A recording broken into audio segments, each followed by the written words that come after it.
Bosnia and హెర్జగోవినా బహుళ సంస్కృతులు, గాఢమైన చరిత్ర, అద్భుతమైన ప్రకృతి అందాలు కలిగి ఉన్నటువంటి దేశం ఇది. ఇది యూరప్ ఖండంలోని బాల్కన్ ప్రాంతంలో ఉన్న ఒక చిన్న దేశం. కానీ దీని చరిత్ర, సాంప్రదాయాలు మరియు ప్రజల జీవనశైలి మాత్రం చాలా గొప్పవి. ఈ దేశానికి రాజధాని సరయెవో.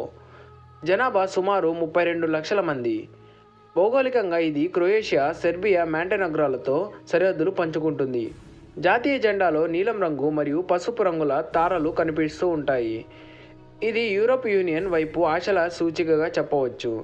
బోస్నియా అండ్ హెర్జగోవినాను గుర్తించి చాలామంది తెలియకపోవచ్చు, కానీ ఇది ఒక విశేషమైన సంస్కృతులను కలిగి ఉన్నటువంటి దేశం. పశ్చిమ మరియు తూర్పు సంస్కృతుల మిళితంగా ఉంటుంది ఈ దేశం. ఈ వీడియోలో మనం ఈ దేశ చరిత్ర, సంస్కృతి, భూభాగం, రాజకీయాలు, పర్యాటక ప్రదేశాల గురించి తెలుసుకుందాం. బోస్నియా అండ్ హెర్జగోవినా యొక్క చరిత్ర. మధ్యయుగ కాలం. బోస్నియా పేరు మొట్టమొదటిగా 10వ శతాబ్దంలో కనిపించింది. 12వ శతాబ్దానికి ఇది ఒక స్వతంత్ర రాజ్యంగా ఏర్పడింది. బోస్నియన్ కింగ్డమ్గా అభివృద్ధి చెందింది ఈ దేశం.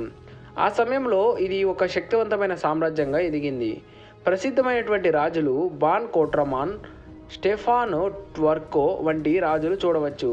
కానీ దీని స్వతంత్రం ఎక్కువ కాలం నిలబడలేదు. ఒట్టోమాన్ల పాలన. 1463లో బోస్నియా ఒట్టోమాన్ సామ్రాజ్యానికి లోనైంది. ఇది దాదాపు సుమారు చాలా కాలం క్రితం ఒట్టోమాన్ సామ్రాజ్యంలో ఒక భాగంగా ఉంది. ఇలా బోస్నియా సామ్రాజ్యం చాలా ఒక ఒట్టోమాన్ రాజ్యంగా పరిపాలనలో ఉంటూ వచ్చింది. ఇది 400 సంవత్సరాల పాటు టర్కీ పాలనలో ఉండిపోయింది. ఈ సమయంలో ఇస్లాం మతం అక్కడ విస్తరించింది. బోస్నియాక్స్ ముస్లిం సాంప్రదాయాలబద్ధంగా నిర్వహించడం చాలా ఇబ్బందులు పడుతూ వచ్చారు. మసీదులు, సుఫీ సాంస్కృతిక కేంద్రాలు, హమాంలు నిర్వహించబడ్డాయి. ఇంకా క్రైస్తవులు కూడా అక్కడే నివసించేవారు. ఇదే దేశంలోని మల్టీ రిలీజియన్ స్వభావానికి మూలంగా చెప్పవచ్చు. ఆస్ట్రో-హంగేరియన్ పాలన. 1878 నుంచి 1918 కాలంలో ఒట్టోమాన్ పాలన తర్వాత బోస్నియా మీద ఆస్ట్రో-హంగేరియన్ సామ్రాజ్యం ఆధిపత్యం చెలాయించింది. వారు రైల్వే మార్గాలు, ఆధునిక నగరాల అభివృద్ధిని ప్రారంభించారు. అయితే ప్రజలతో తిరుగుబాట్లు కూడా ప్రారంభమయ్యాయి. ముఖ్య సంఘటన ఏమిటంటే 1914లో సరాయెవోల్ ఆర్క్ డ్యూక్ ఫెర్డినాండ్ హత్య జరిగింది. ఇది ప్రథమ ప్రపంచ యుద్ధానికి కారణమైంది. ఇది ఇక్కడే జరగడం ఒక గమనార్హం. యుగోస్లావియా కాలంలో 1918, అదేవిధంగా 1992 కాలంలో యుగోస్లేవియా కాలంగా చెప్పవచ్చు. ప్రపంచ యుద్ధాల తర్వాత బోస్నియా యుగోస్లావియా అనే దేశంలో భాగమైంది. ఇది కమ్యూనిస్టు పాలనలో అభివృద్ధి చెందింది. ఈ కాలంలో సారయెవో నగరం అభివృద్ధి చెందింది. 1984లో శీతాకాల ఒలింపిక్స్ కూడా ఇక్కడే నిర్వహించారు. ఇది దేశ చరిత్రలో గర్వకారణం. యుగోస్లావియా వైఖరితో విడిపోయి యుద్ధం జరిగిన విషయం ఏమిటంటే 1990లలో యుగోస్లావియా పతనమైంది. 1992లో బోస్నియా స్వతంత్ర దేశంగా ప్రకటించబడింది.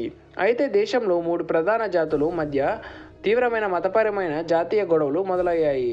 బోస్నియన్ యుద్ధం. ఇది ఒక తీవ్రమైన పౌర యుద్ధం.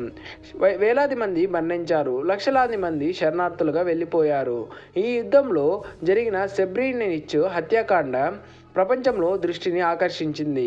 ఇది ఘోరమైన మానవ హక్కుల ఉల్లంఘనగా చరిత్రలో నిలిచిపోయింది.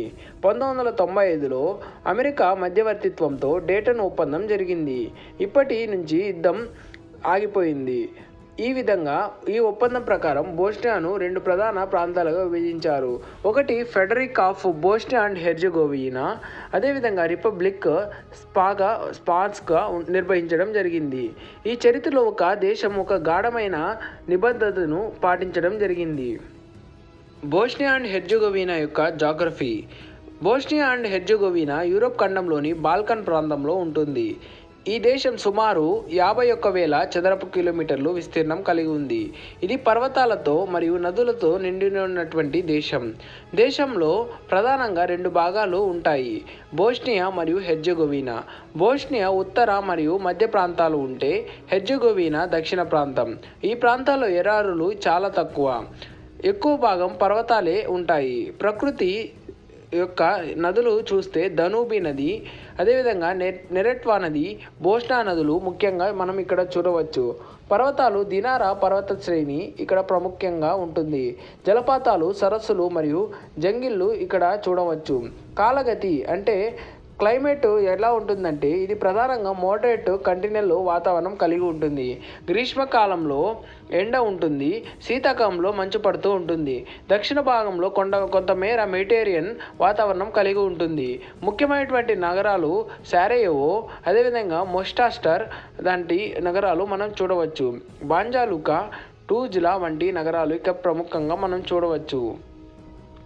బోస్నియా అండ్ హెర్జెగోవినా యొక్క ప్రముఖమైనటువంటి జాతులు, బోస్నియాలో ప్రధానమైనటువంటి జాతులు బోస్నియాక్స్, సెర్బులు, అదేవిధంగా క్రొయాట్లు. ఈ జాతి ప్రధానంగా ముస్లింలు కలిగి ఉంటారు. వారు దేశ జనాభాలో 50% ఉన్నారు. సెర్బులు ఆర్థోడాక్స్ క్రైస్తవులుగా ఉంటారు. క్రొయోట్లు ప్రధానంగా క్యాథలిక్ క్రైస్తవులుగా ఉంటారు. ఈ మూడు జాతులు భిన్న భాషా సంస్కృతులను కలిగి ఉండడం వల్ల ఈ దేశం సాంస్కృతిక భిన్నత్వంలో ఉంది. బోస్నియన్, సెర్బియన్, అదేవిధంగా క్రొయేటియన్ వర్గాలుగా ఉంటాయి ఈ దేశంలో. ఈ దేశం మతపరంగా 3 వర్గాలుగా ఉంటుంది. ఇస్లాం, ఆర్థోడాక్స్ క్రైస్తవం, అదేవిధంగా క్యాథలిక్ క్రైస్తవంగా ఉంటుంది. బోస్నియాలో ప్రముఖమైనటువంటి జాతులు, మతాలకు సంబంధించిన పండుగలు, ఉత్సవాలు ఎంతో విభిన్నంగా జరుగుతూ ఉంటాయి. ఫోక్ సాంగ్స్, సుఫీ సంగీతం వంటివి ఇక్కడ మనం చూడవచ్చు. బోస్నియన్ కాఫీ ఎంతో ప్రత్యేకమైనది. బోస్నియా ప్రజల జీవనశైలిలో బోస్నియన్ కాఫీ ఒక ప్రత్యేకమైనటువంటి స్థానాన్ని కలిగి ఉంటుంది. ఇది సాధారణ కాఫీ కన్నా ఎక్కువ సమయాన్ని తీసుకొని తీయబడుతుంది. ఇది కలిసి కూర్చొని చర్చించేందుకు, మానవ సంబంధాలకు ఒక ప్రత్యేక విధానంగా చెప్పవచ్చు. బోస్నియన్, సెర్బియన్, క్రొయేటియన్ భాషలు ఎక్కువగా మాట్లాడతారు. వీటి సంభాషణ చాలా దగ్గరగా ఉంటుంది, అయితే లిపి భిన్నంగా ఉంటుంది. సిరిలిక్, అదేవిధంగా మరియు లాటిన్ లిపులకు సంబంధించినటువంటి లిపిగా ఉంటుంది ఈ కల్చర్. మతపరమైన ఆలయాలు, మసీదులు, చర్చిలు, ప్యాగోడ్లు వంటివి ఇక్కడ మనం చూడవచ్చు. ప్రజలు పండుగలలో, వేషధారణలలో, బోస్నియన్ కాఫీ తయారీ, ప్రజల్లో కాఫీ తాగే సన్నివేశాలు ఇవన్నీ ఇక్కడ మనం చాలా ప్రత్యేకంగా చూడవచ్చు. బోస్నియాలో టూరిస్ట్ అట్రాక్షన్ ప్లేసెస్ చాలానే ఉన్నాయి.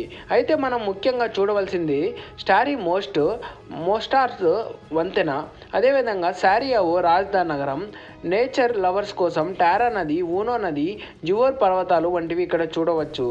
సాంస్కృతిక పండుగలు సారయెవో ఫిల్మ్ ఫెస్టివల్, అదేవిధంగా బోస్నియా జాజ్ ఫెస్టివల్ వంటివి ప్రత్యేకంగా ఉంటాయి.